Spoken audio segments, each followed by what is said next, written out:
મારું નામ રૂપાલી છે. મારી સાથે એવું બન્યું જે કદાચ કોઈ દુશ્મન સાથે પણ ના થાય. મારું ભાગ્ય એવું ચમકી ગયું કે મારા લગ્ન રાજવીર નામના ખૂબ જ સુંદર, અમીર અને પ્રસિદ્ધ યુવાન સાથે નક્કી થયા. લોકો કહે છે કે સુંદર પતિ અને સ્વર્ગ નસીબદારને જ મળે છે, અને હું તો ખુદાને બધાથી વધુ નસીબદાર માનવા લાગી. રાજવીર એકદમ ભવ્ય હતા, માણસો જેવા માણસ આપ્યું. શહેરે બોલતું હતું કે કેટલી સુંદર જોડી છે.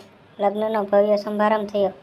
આ રીત ચાલતી રહી અને આખરે મારી માટે ખાસ રાત આવી. પહેલી રાત. પણ એ રાત જીવનની સૌથી ભૂલી ન શકાય એવી રાત બની જશે મેં વિચાર્યું પણ નહોતું. જ્યારે તે મારા રૂમમાં આવ્યા ત્યારે થોડી જ વારમાં તેની તબિયત લથડવા લાગી. તે હાથ પકડીને કહેવા લાગ્યા કે મને પેટમાં ખૂબ જ તકલીફ થાય છે, અને અચાનક તે બેભાન થઈ ગયા. હૃદય ધબકતું અટકી ગયું અને હું રડવા લાગી, અને તેમને તરત જ હોસ્પિટલે લઈ જવામાં આવ્યા. પરંતુ મેં પણ તેને સાથે જવાનો અવસર ન મેળવ્યો.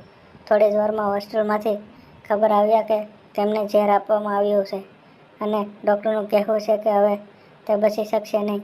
મારી આંખો સામે હવે મારું જીવન આખું અંધારાની જેમ થઈ ગયું હતું. મારું સપનું તૂટી પડ્યું. મારા લગ્નની પહેલી જ રાતે મારા પતિનું મૃત્યુ, શંકાઓ, લોકોના ધિક્કારો. અત્યારે મારી સાથે કોઈ ન હતું. મારા પિતા મૃત્યુ પામ્યા હતા, અને મા ગરીબ વિદ્યાર્થીની કક્ષાની શિક્ષિકા. લોકો કહેવા લાગ્યા કે તેમની પત્નીએ જ તેની પતિને તેને ઝેર આપ્યું. પોલીસ બોલાવવામાં આવી અને મને જેલમાં નાખી દેવામાં આવી. પછી જેલમાં મારી સાથે જે થયું એ પણ મોટું દુઃખ હતું. જેલર સ્ત્રી મારી પાસે દેહ વ્યાપાર કરાવવાનો પ્રયાસ કરી રહી હતી. મારી ઇજ્જત, મારી માનસિકતા, મારું વ્યક્તિત્વ બધું તોડવાની કોશિશ થઈ. મને બધા કેદીઓથી અલગ ઓરડામાં રાખવામાં આવી, જ્યાં મારું શરીર પણ લોહીના આંસુ રડતું હતું. એક અંધારી રાત જેવી જિંદગીમાં કોઈ દીવો નહોતો સળગતો. પછી એક દિવસ ત્યાં નવી જેલર આવી. તે ખૂબ કડક, પણ પોતે કોઈ દેહ વ્યાપાર ન કરાવતી. ત્યારે મારી ફાઇલ એક યુવાન વકીલના હાથમાં ગઈ, જેણે મારા કેસમાં સાચી વાત જોઈ અને તેણે મારી વકાલત લીધી. પછી 4.5 વર્ષ પછી અંતે હું જેલમાંથી મુક્ત થઈ. જ્યારે હું ઘરે પાછી આવી તો મારી બહેનોએ મને ઘરેથી કાઢી મૂકી. મારી મા મરી ગઈ હતી. મારી બહેનો બોલી, તારા કારણે તો મારે છૂટાછેડા આવી ગયા.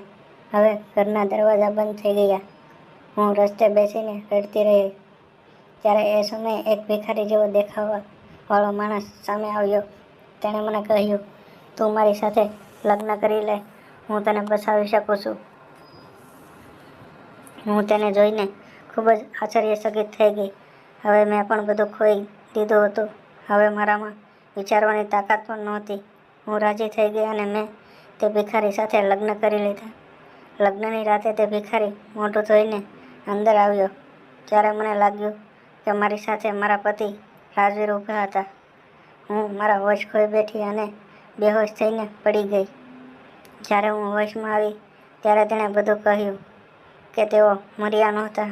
દુશ્મનોએ તેમને ઝેર આપ્યું હતું, પરંતુ તેઓ જાણતા હતા કે જો તેમના જીવતા બચી જશે તો ફરીથી દુશ્મનો તેને ત્રાસ આપશે. તેથી તેણે ડૉક્ટરને એમ કહી દીધું કે તમે મને મૃત જાહેર કરો. 3 વર્ષ સુધી તેમની સારવાર ચાલતી રહી. 3 વર્ષ સુધી તેઓ પથારીઓ જ રહ્યા, અને જ્યારે તેઓ બહાર આવ્યા ત્યારે તેને ખબર મળી કે મને જેલમાં નાખી દેવામાં આવી છે. એટલે તેણે તરત જ મારા માટે વકીલ મોકલ્યો. તેણે પોતાનું મૂળ સ્વરૂપ છુપાવ્યું. ભિખારીનો વેશ ધારણ કરીને તે મારી સુરક્ષા માટે આવ્યા. તે કહેવા લાગ્યા કે મારી મિલકતનો મોટો ભાગ મારા દુશ્મનોએ પડાવી લીધો છે, પણ હવે તું મારી પાસે છે. હવે આપણે બીજા શહેરમાં જઈશું. ત્યારે મારા પિતાનું ઘર છે, અને તું મારી સાથે છે, એટલે મારા માટે બધું પૂરતું છે.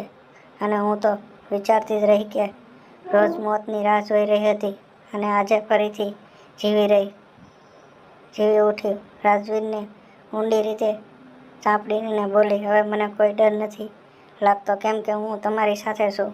મિત્રો, ક્યારેક દુનિયા તમારા સૌંદર્યને શ્રાપ બનાવી શકે છે, અને તમારા ભાગ્ય તમને તોડી નાખે છે, પણ પ્રેમ એ પણ સાચો પ્રેમ સમય પછી પણ પાછો આવે છે તો દુનિયા સામે લડવાનો સહારો બની જાય છે. મિત્રો, આ હતી એક નાની એવી લવ સ્ટોરી. તો તમને કેવી લાગી કમેન્ટ કરીને જરૂર જણાવજો.